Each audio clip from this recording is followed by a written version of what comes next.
আসসালামু আলাইকুম। বাংলা সংবাদে সবাইকে স্বাগত জানাচ্ছি। তানিয়া ইসলাম। রাত্রির শুরুতে সংবাদ শিরোনাম। নভেম্বরের মধ্যেই তারেক রহমানের দেশে ফেরার সুনির্দিষ্ট দিনক্ষণ ঘোষণা। শিগগিরই 200 আসনের প্রার্থীরা পাবে গ্রিন সিগন্যাল। জোট গঠনেও চলছে আলোচনা। রাজনৈতিক যোগাযোগ আছে আমাদের তাদের সাথে, তবে জোটবদ্ধ হব কি হব না, তারা হবে কি হবে না, সেটা রাজনীতির মাঠে কোনো কিছুই আগে থেকে বলে দেয়া যায় না। গাজীপুরে এক আসনে বিএনপিতে সক্রিয় আওয়ামী লীগের কর্মী সমর্থক আর সুবিধাভোগীরা ত্যাগী যোগ্যরা মনোনয়ন না পেলে আসনটি হাতছাড়া হওয়ার আশঙ্কা তৃণমূলের। আওয়ামী লীগের রাজনীতির সাথে সম্পৃক্ত ছিল, তাদেরকে 9টা ইউনিয়নের আহ্বায়ক সদস্য সচিব করা হয়েছে। এখানে বিতর্কিত কোনো লোককে মনোনয়ন দেয়, তাহলে এই আসনে পুনরুদ্ধার করা খুবই কঠিন হবে। এনসিপি সমন্বয় সভায় দুপক্ষের মধ্যে হাতাহাতি। ডিসি থেকে ভোট গ্রহণ কর্মকর্তা নিয়োগ নিয়ে ভাগাভাগিতে ব্যস্ত বড় দুটি দল। অভিযোগ নেতাদের। প্রি প্ল্যান্ড কোনো নির্বাচন, বিদেশের চাপিয়ে দেওয়া কোনো ফলাফল, সাজানো কোনো নির্বাচন বাংলাদেশে আমরা আর দেখতে চাই না। জুলাই সনদ নিয়ে ত্রিমুখী বিভাজন। গণ অভ্যুত্থান ঘিরে বিএনপি জামায়াত এনসিপির মধ্যে সৃষ্ট ঐক্যে ফাটল। সব দলকে ছাড়ের মানসিকতায় এগিয়ে আসার আহ্বান। এবার রাজধানীর মিরপুরের কালশীতে বহুতল ভবনে আগুন। 1.5 ঘন্টার চেষ্টায় নিয়ন্ত্রণে আনে ফায়ার সার্ভিস। হতাহত হয়নি কেউ। নভেম্বরের মধ্যেই দেশে ফিরবেন বিএনপির ভারপ্রাপ্ত চেয়ারম্যান তারেক রহমান। এ নিয়ে শিগগিরই দিন তারিখ সহ আনুষ্ঠানিক ঘোষণা আসবে বলে জানিয়েছেন দলটির স্থায়ী কমিটির সদস্য সালাউদ্দিন আহমদ। শুক্রবার বিকেলে রাজধানীর গুলশানের নিজ বাসভবনে এক প্রেস ব্রিফিংয়ে তিনি আরও জানান, এ মাসেই 200 আসনে বিএনপির একক প্রার্থীকে গ্রিন সিগন্যাল দেওয়া হবে। জোট প্রসঙ্গে বিএনপির স্থায়ী কমিটির এই সদস্য বলেন, আলোচনা চলছে সবার সাথেই। জাতীয় সংসদ নির্বাচনের দিন যত কাছে আসছে, রাজনৈতিক দলগুলোর ব্যস্ততা বাড়ছে। সামনে আসছে নানা হিসেব নিকেশ। সমসাময়িক রাজনীতির বিভিন্ন বিষয়ে কথা বলতে নিজ বাসভবনে গণমাধ্যমের মুখোমুখি বিএনপির স্থায়ী কমিটির সদস্য সালাউদ্দিন আহমদ। বিএনপির এই সিনিয়র নেতা জানান, নির্বাচন সামনে রেখে জোট গঠনে আলাপ আলোচনা চলছে বিভিন্ন রাজনৈতিক দলের সাথে। অনেক সংসদীয় আসনে বিএনপির 5 থেকে 7 জন মনোনয়ন প্রত্যাশী, যাদের কেউ কেউ দীর্ঘদিনের রাজপথের আন্দোলনে না থেকেও 5 আগস্টের পর হয়েছেন সক্রিয়, বাগিয়ে নিয়েছেন পদ। প্রভাব খাটিয়ে নিজেদের মতো করে স্থানীয় কমিটিও করছেন। পুরানো ত্যাগীদের বদলে জায়গা পেয়েছেন আওয়ামী লীগের কর্মী সমর্থক এবং সুবিধাভোগীরা। প্রার্থী চূড়ান্ত করতে সেসব হিসেব না করলে ধানের শীষের জয় হাতছাড়া হবার শঙ্কাও আছে। রাজধানীর পাশের গাজীপুরে এক আসনের সরেজমিন ঘুরে সেই চিত্রই দেখলেন সহকর্মী সাইফুদ্দিন রবিন। বিধানকৃষ্ণ বর্মন জাতীয়তাবাদী ক্ষুদ্র নৃগোষ্ঠী দলের কেন্দ্রীয় এই সহসভাপতি, গাজীপুর এক আসনের মৌচাক ইউনিয়ন বিএনপির ও কালিয়াকৈর উপজেলা বিএনপির সাবেক সহসভাপতি। রাজপথে ছিলেন, পালিয়ে বেরিয়েছেন, জেলও খেটেছেন। কিন্তু 5 আগস্টের পর বিধানকৃষ্ণ বর্মনের মতো এই সংসদীয় আসনের বেশ কয়েকটি ইউনিয়নের সাবেক দায়িত্বশীলদের অনেকেই পদবঞ্চিত।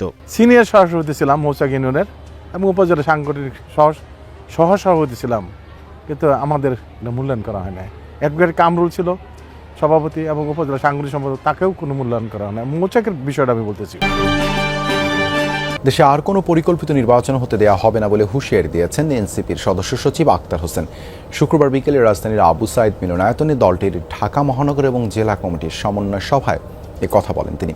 বলেন, যদি একটি দলের আপত্তির কারণে আরপিও সংশোধনী বাতিল করা হয়, তবে জনগণ বুঝে নেবে লন্ডন বৈঠকেই সরকার ওই দলটির কাছে ক্ষমতা হস্তান্তরের সিদ্ধান্ত নিয়েছে।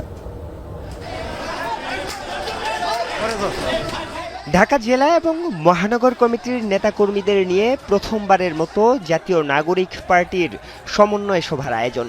বিকালে রাজধানীর আবু সাইদ মিলনায়তনে সভা শুরু হতে না হতেই বাইরে দলটির দুই পক্ষের মধ্যে শুরু হয় এমন হট্টগোল, যা এক পর্যায়ে গিয়ে ঠেকে হাতাহাতিতে। আহত হন একজন। এর মধ্যেই কেন্দ্রীয় নেতারা বক্তব্য দেয়া শুরু করলে থামে মারামারি। সাংগঠনিক কার্যক্রম গতিশীল করতে নানা নির্দেশনা দেন উত্তরাঞ্চলের মুখ্য সংগঠক সার্জিস আলম। আওয়ামী লীগ এবং তার যে কোনো অঙ্গ সংগঠনে পোস্টেড ছিল এমন কেউ এনসিপির কোনো আহ্বায়ক কমিটিতে আসতে পারবে না। জুলাই সনদকে ঘিরে দেশের রাজনীতিতে ত্রিমুখী বিভাজন তৈরি হয়েছে। বিএনপি, জামায়াত ও এনসিপির মধ্যে সংস্কার নিয়ে গড়ে ওঠা ঐক্যে যেন ফাটল ধরেছে।